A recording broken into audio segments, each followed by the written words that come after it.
नमो नमः छात्र। कक्षा 9वीं textual Shemushi text book lesson number 3। Already जिन स्टूडेंट ने मेरे वीडियो सब्सक्राइब कर रखे हैं उनके लिए लेसन नंबर 3 का परिचय या प्रस्तावना भाग आ चुका है, लेकिन वो जो लेसन है वो था सोमप्रभम।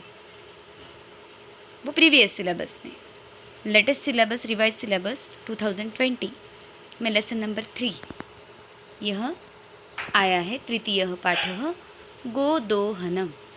फिर से एक बार बताना चाहती हूँ, जिन्होंने मेरे YouTube के चैनल को सब्सक्राइब किया है उनके देखने में लेसन नंबर 3 परिचय सोमप्रभम ही आया होगा, लेकिन ये प्रीवियस सिलेबस के अनुसार था।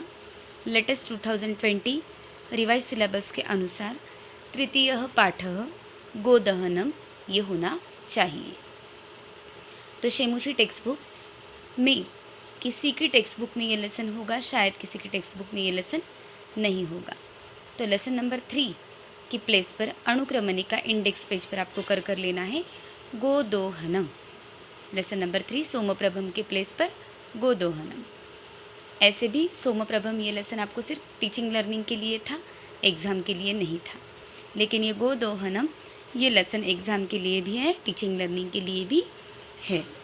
रिवाइज सिलेबस एनसीईआरटी के वेबसाइट पर जाकर आप देख सकते हो, तो समझ में आएगा कौन से लेसन आपको एग्ज़ाम के लिए है, कौन से नहीं है। तृतीय पाठः गोदहनम। गोदोहनम, गो यानी गाय, दोहनम यानी दूध निकालना, गाय का दूध निकालना, यह इस पाठ का शीर्षक है। हर पाठ की तरह ही इस पाठ के लिए भी हम सबसे पहले पाठ का प्रस्तावना भाग देखेंगे, परिचय, उसके बाद योग्यता विस्तार यानी एडिशनल इन्फॉर्मेशन पाठ के लिए क्या है, और उसके बाद देखेंगे भाव विस्तार यानी व्याकरणात्मक कौन सा भाग इस पाठ के लिए हमें देखना है। तो देखते हैं प्रस्तावना का भाग। तृतीय पाठः गोदोहनम। यह आपको प्रस्तावना का भाग खुद को भी रीड करना है, मैं भी यहाँ रीड कर रही हूँ, समझने की कोशिश करनी है। एतत् नाट्यांशं कृष्णचंद्र त्रिपाठी महोदयैः रचितात् चतुर्व्यूहम् इति पुस्तकात् संक्षिप्य संपाद्य च उद्धृतम्। यह पाठ कृष्णचंद्र त्रिपाठी महोदय के चक्रव्यूह इस पुस्तक से संक्षिप्त में लिया गया है। अस्मिन् नाटके एतादृशस्य जनस्य कथानकमस्ति यः धनवान् सुखाकांक्षी च भवितुम् इच्छुकः मासपर्यन्तं दुग्धदोहनादेव विरमति। इसमें ऐसे एक व्यक्ति का वर्णन किया गया है जो धनवान सुखाकांक्षी च भवितुम, जो धनवान होना चाहता है, सुख प्राप्त करना चाहता है, मासपर्यन्तं दुग्धदोहनादेव विरमति। मासपर्यन्तं, मास महीने तक वो दुग्धदोहनम दूध निकालने में बिजी रहता है। येन मासान्ते धेनोः शरीरे संचितं पर्याप्तं दुग्धम् एकवारमेव विक्रीय संपत्तिमर्जयितुं समर्थः भवेत्। लेकिन वही कार्य से वो संपत्ति अर्जित करने के लिए, जमाने के लिए समर्थ नहीं होता। परम मासान्ते यदा सः दुग्धदोहनाय प्रयतते तदा सः दुग्धबिन्दुम् अपि न प्राप्तुम्। लेकिन क्या होता है, एक दिन उसे थोड़ा भी दूध नहीं मिलता। दुग्ध प्राप्ति स्थाने सह धेनोः प्रहारैः रक्तरंजितः भवति। दूध ना मिलने से वो क्या करता है, धेनु को, गाय को मारता है और रक्तरंजित कर देता है। अवगच्छति च यत् दैनन्दिनं कार्यं यदि मासपर्यन्तं संगृह्य क्रियते तदा लाभस्य स्थाने हानिरेव भवति। और इस बात से उसे ये समझ में आता है कि अगर रोज़ एक ही काम किया जाए, उसे ब्रेक ना दिया जाए, तो उससे कुछ प्रॉफिट मिलने के अलावा हानि ही मिल जाती है। यानी इस पाठ का भावार्थ या बोध क्या है, यदि मासपर्यन्तं संगृह्य क्रियते तदा लाभस्य स्थाने हानि एव भवति। इस नाट्यांश का यह बोध हमें समझता है। यह हुआ प्रस्तावना भाग, मैंने आपको बताया है। आप एक बार फिर से प्रॉपरली रीड कर समझने की कोशिश कीजिए, तो आपको यह प्रस्तावना, इस पाठ का सारांश ध्यान में आ जाएगा। नाट्यांश रूप में जो ये पाठ दिया है, इस पाठ में एक व्यक्ति का वर्णन किया गया है जो दूध निकालने का और उससे संपत्ति जमाने का काम करता है, लेकिन हमेशा बार बार गाय से दूध निकाल कर क्या होता है, बाद में वो महीने के एंडिंग में दूध देती नहीं तो वो उसे मारता है, लेकिन कुछ भी प्रॉफिट नहीं निकलता, उल्टा हानि ही होती है। यह यहाँ पर बताया गया। योग्यता विस्तार में देखते हैं। गोदोहनम एकांकिका में एक ऐसे व्यक्ति का कथानक है जो धनवान और सुखी बनने की इच्छा से अपनी गाय से 1 महीने तक दूध निकालना बंद कर देता है, ताकि महीने भर के दूध को साथ साथ निकाल कर बेचकर धनवान बने।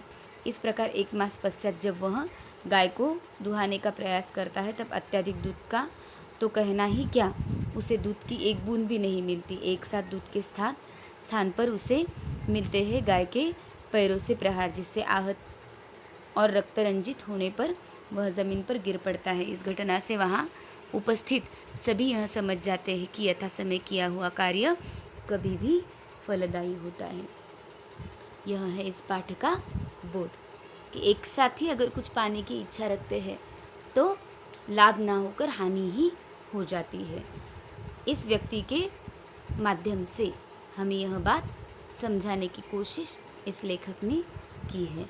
जैसे कि विद्यार्थियों का होता है, विद्यार्थी भी ऐसे ही सोचते हैं, एग्ज़ाम जब आएंगी तभी पढ़ेंगे, पहले पढ़कर क्या फ़ायदा। लेकिन होता क्या है, एग्ज़ाम के आगे पढ़ने से ना वो जल्दी जल्दी से ग्राफ्स कर सकते हैं, ना ही एग्ज़ाम की भी तैयारी होती है।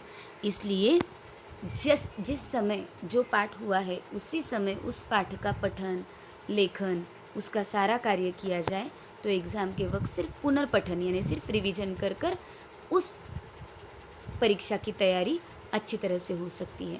ताकि एक ही साथ सब पढ़ूंगा और परीक्षा दूंगा तो वो हो नहीं सकता। ये बोध हमें इस पाठ से मिलेगा। भाव विस्तार देखो। उपायं चिंतयेत् प्रज्ञस्तथापयं च चिंतयेत् पश्यतो बकमूर्खस्य नकुलेन हताः बकाः। यहाँ पर एक श्लोक दिया है, जिस श्लोक का वर्णन यहाँ दिया गया है। बुद्धिमान व्यक्ति उपाय पर विचार करते हुए अपाय अर्थात उपाय से होने वाली हानि के विषय में भी सोचे। हानि रहित उपाय ही कार्य सिद्ध करता है, अपाय युक्त उपाय नहीं। जैसे कि अपने बच्चों को सांप द्वारा खाए जाते हुए देखकर एक बगुले ने नेवले का प्रबंध सांप को खाने के लिए किया, जो कि सांप को खाने के साथ साथ सभी बगुलों को भी बच्चों सहित खा गया। अतः ऐसा उपाय सदैव हानिकारक है, जिसके अपाय पर विचार न किया जाए। यहाँ पर एक कथा बताई गई है बगुले की कि खुद के बच्चों को सांप ने खाया, ये समझकर वो क्या करता है, सांप को। तो ये कथा ढूंढकर आपको यहाँ पर परियोजना कार्य यानी प्रोजेक्ट वर्क में करनी है कि ये बगुला, सांप, ये कौन सी कथा है, वो कथा ढूंढो और वो कथा आप लिख दो। अविवेकः परमापदां पदम, बिना सोचे की गई कौन सी भी क्रिया लाभकारक ना होकर हानिकारक ही होती है। गोदहन एकांकिका पढ़ते समय आधुनिक परिवेश से जोड़े तथा छात्रों को समझाए कि कोई भी कार्य यदि नियत समय पर न करके कई दिनों के पश्चात एक साथ करने के लिए संग्रहित किया जाता है तो उससे होने वाला लाभ हानि में परिवर्तित हो जाता है। अतः हमें सदैव अपने सभी कार्य यथा समय करने के लिए प्रयत्नशील होना चाहिए। पाठ की कथा नाटकीयता के साथ ही छात्रों को यह भी बताए कि यह नाटक से तात्कालीन समाज का परिचय भी मिलता है कि घर की व्यवस्था स्त्री पुरुष मिलकर करते थे तथा स्त्री को स्वतंत्र निर्णय लेने का भी पूर्ण अधिकार प्राप्त था। जैसे मैंने आपको बताया, एक साथ पढ़ूंगा, परीक्षा अटेंड करूंगा, ये अगर सोचकर आप रोज़ाना डेली वर्क करते नहीं, डेली होमवर्क करते नहीं तो एक साथ भी वह आपके लिए बहुत ही हानिकारक होगा। आपकी तबीयत खराब हो सकती है, कुछ भी हो सकता है, और जो मार्क्स आपको मिलने एग्ज़ाम में वो भी नहीं मिलेंगे। तो regular work is the solution of all success of की। हमेशा रेगुलर वर्क करना यही आपके लिए अच्छी बात रहती है। यहाँ तक हुआ भाव विस्तार। तो ये गोदहनम पाठ का प्रस्तावना भाग आपके पास टेक्स्ट बुक में नहीं है तो भी इस वीडियो के द्वारा देखिए। उसके साथ ही योग्यता विस्तार, जिससे आपको इस पाठ का, इस नाट्यांश का सारांश समझेगा, और तीसरी बात रहेगी भाव विस्तार, जिसमें आपको फर्स्ट श्लोक में एक यहाँ पर कथा दी गई है।